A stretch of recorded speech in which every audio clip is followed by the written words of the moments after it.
నమస్కారం విజయపెద్దిన గారు. నమస్తే నాగరాజ్ గారు. భరించుకోలేనంత బాధ ఉన్నప్పుడు ఎవరితోనూ షేర్ చేసుకోలేనటువంటి పరిస్థితి కూడా వచ్చేస్తది కొన్నిసార్లు మనకి. చుట్టుపక్కల ఉన్నటువంటి వాళ్ళతోటి షేర్ చేసుకుంటే ఏమవుతుందో అనుకున్నటువంటి ఆలోచన కూడా ఉంటుంది. దాన్ని ఎలా అండి ఓవర్‌కమ్ చేయాలి? ఫస్ట్ మా దగ్గరికి రావాలి.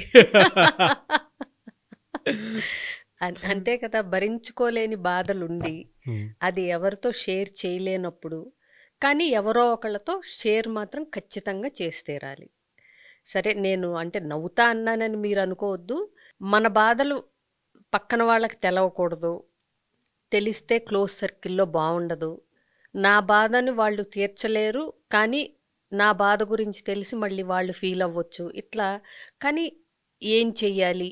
ఎవరో ఒకళ్ళతో బాధని పంచుకుంటే గానీ బాధ తగ్గదు. కాబట్టి కౌన్సిలర్స్ ఉంటారు అనేది మేము చెప్తాం. సరే ఇది పక్కన పెట్టేయండి.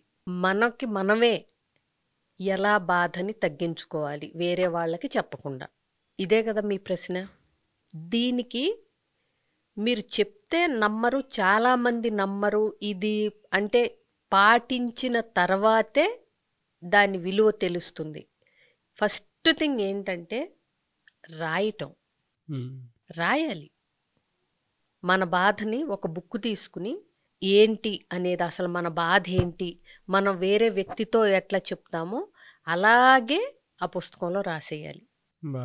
రాసినప్పుడు మనకి తెలియని బాధతో పాటు, మనకి తెలిసిన బాధలతో పాటు ఇంకా కొన్ని అంతర్గతంగా మనల్ని ఆల్రెడీ బాధిస్తున్నాయని మనకి తెలియని విషయాలు కూడా బయటకొస్తాయి. హ్మ్. మీకు అర్థమైందా? రాసినప్పుడు అన్ని భావాలు కలగా పొలగా అన్ని గజిబిజిగా ఉన్నయన్నీ మీకు బయటకొచ్చి మీ కళ్ళ ముందు అట్లా రాత రూపంలో అక్కడ ఉంటాయి.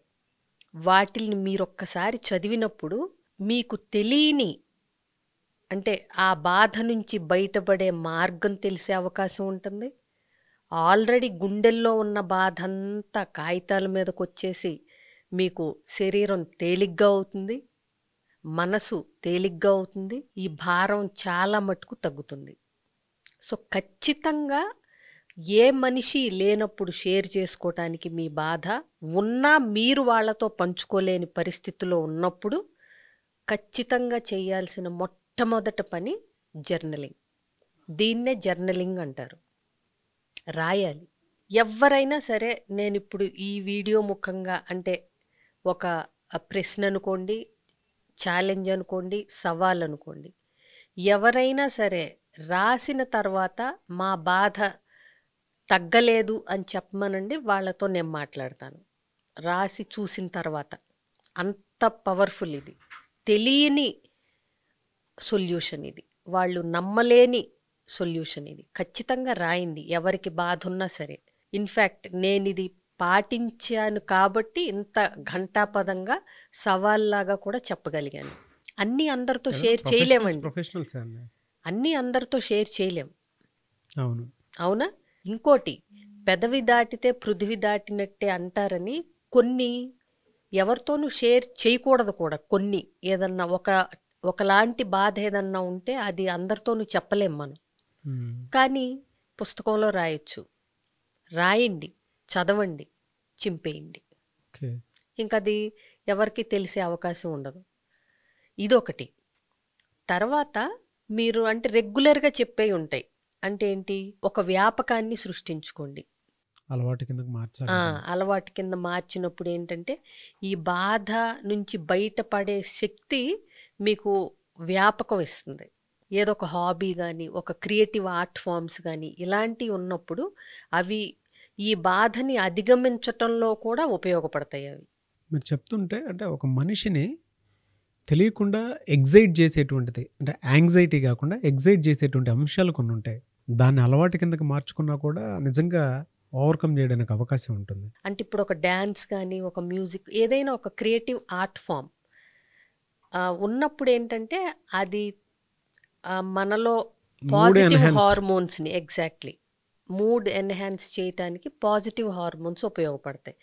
అవి వచ్చి మనం మనసు ఉల్లాసంగా ఉన్నప్పుడు ఎప్పుడైనా మనకి బాధ కలిగించే విషయాలు కానీ, సంఘటనలు కానీ ఏదన్నా జరిగినప్పుడు కోప్ చేయటానికి, హ్యాండిల్ చేసుకోవటానికి, మేనేజ్ చేసుకోవటానికి ఈ వ్యాపకాలు, హాబీస్ దట్టు కొంచెం క్రియేటివ్గా ఉండేవి, మనలో ఉన్న ఒక ఆర్ట్ ఫామ్ను, ఒక క్రియేటివిటీని బయటికి తెచ్చేలాంటివి గనక చేయగలిగితే చాలా బాగుంటుంది. ఇంకోటి, అందరికీ మరి క్రియేటివిటీ ఎక్కడ ఉంటుందండి అని అడగొచ్చు మీరు. ప్రతి మనిషిలోనూ తెలియకుండా ఏదో ఒక కళ ఉంటుందండి. కొంతమందికి మాట్లాడే కళ, లేకపోతే రాసే కళ, అంటే చాలామంది కొంతమందికి ఆర్ట్ ఫామ్ చేయటం ఆ, అనేది. తెలియకుండానే హమ్ చేస్తూ ఉంటారు. కొంతమంది పెద్ద సింగర్ అయిపోక్కర్లేదు, నచ్చిన పాటలు ఆహ్లాదంగా గొంతెత్తి పాడుకోవటం, వాళ్ళకు వాళ్ళుగా ఉండటం, ఇవన్నీ కూడా తెలియకుండా ఉపయోగపడతాయి. ఇంకొకటి కొట్టిపారేయలేనిది ధ్యానం. నేను కౌన్సిలింగ్కి ఎవరన్నా వచ్చినప్పుడు ధ్యానాన్ని సజెస్ట్ చేసి ఇది చేయండి మీరు మెడిటేషన్ లాగా అన్నప్పుడు, మాకు ధ్యానం చేయటం రాదండి, ధ్యానంలో కూర్చున్నా మేము కంటిన్యూ చేయలేకపోతున్నాం, ఆ ధ్యానం అంత ఉపయోగపడుతుందని మాకు అనిపించలేదు, ఇలా అనేవాళ్ళు ఉంటారు. అది వాళ్ళ తప్పు కూడా కాదండి. ఎందుకంటే ధ్యానం అనే దానికి ఇప్పుడు మెడిటేషన్ అనేది ఒక కామన్ పదంలాగా మెడిటేషన్ మెడిటేషన్ అనుకుంటా అది అయిపోయింది. కాకపోతే బిగినర్స్కి నేనేం చెప్తానంటే, ధ్యానం అంటే ఏదో ఒక్క దాని మీదే కాన్సన్ట్రేట్ చేయాలి, చేయలేకపోతే మీరు ఫెయిల్ అయినట్టు, ధ్యానం చేయలేని వాళ్ళ కింద లెక్క, ఇవన్నీ పక్కన పెడితే మొట్టమొదట ధ్యానం అని ఎప్పుడు చేయని వాళ్ళు చెయ్యాలంటే నేను చెప్పేది ఒకటే, మీరేమీ చెయ్యొద్దు, నంబర్ ఆఫ్ బ్రీదింగ్స్ కౌంట్ చేసుకోండి చాలు. శ్వాస మీద ధ్యాస. ఒక గాలి పీల్చుకోండి, గాలి వదలండి, అది ఒకటి. మళ్ళీ గాలి పీల్చండి, గాలి వదలండి, 2. అట్లా ఇవి కౌంట్ చేసుకోండి మొదట్లో. ఓన్లీ పాయింట్ ఏంటంటే నేను చెప్పేది, సో గాలి పీల్చండి, గాలి వదలండి. అయితే ఇక్కడ ఒక చిన్న విషయం గమనించాలి మీరు. ఎప్పుడూ కూడా శ్వాస తీసుకునే సమయం కంటే వదిలే సమయం అట్లీస్ట్ 2-3 సెకండ్లు ఎక్కువ ఉండాలి. ఓకే, అర్థమైందా? అందుకని ఒక సింపుల్ నంబర్ ఫామ్లో చెప్తాను నేను. అంటే 4 సెకండ్లు గాలి తీసుకోండి, 6 సెకండ్లు హోల్డ్ చేయండి, 8 సెకండ్లు గాలి వదలండి. అంటే మనసులో కూడా కౌంట్ చేసుకోవచ్చు మనం. ఇప్పుడు చూడండి, నేను ఒకసారి మీకు ఊరికే సింపుల్గా చేసి చూపిస్తాను. తీసుకుంటున్నాను నేను.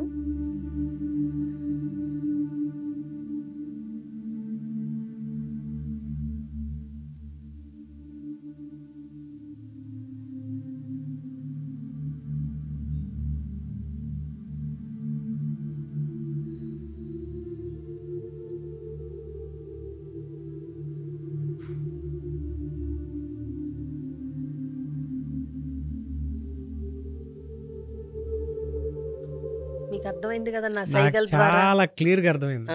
4 సెకండ్లు తీసుకున్నాను, ఇలా అన్నప్పుడు హోల్డ్ చేశాను, 6 పాజ్ ఇచ్చారు, సెకండ్లు 6 సెకండ్లు హోల్డ్, పాజ్ ఇచ్చారు, తర్వాత 8 సెకండ్లు ఎక్సెల్ ఎక్సేల్ చేశారు. చేశాను. ఇది ఒక సైకిల్ కింద. ఇట్లా మీరు ధ్యానం చేసేటప్పుడు మనసులో కానీ వేళ్లతో అయినా సరే ఏదైనా మీరు లెక్క వేసుకుంటూ కౌంట్ చేసుకుంటూ దీన్ని ఇదే ధ్యానం అనుకోండి కొంతకాలం పాటు. దీనివల్ల కూడా అద్భుతమైన ఫలితాలు ఉంటాయి. ధ్యానం అంటే ఏదో అంటే కేంద్ర బిందువు ఇక్కడే చూసి చెయ్యాలి, లేదంటే ఒక దైవ నామస్మరణో, ఇవన్నీ కొంచెం అలవాటు అయిన తర్వాత, అంటే ఇప్పుడు మరీ ముందల మనసు మాట వినదు మొదట్లో బిగినర్స్కి.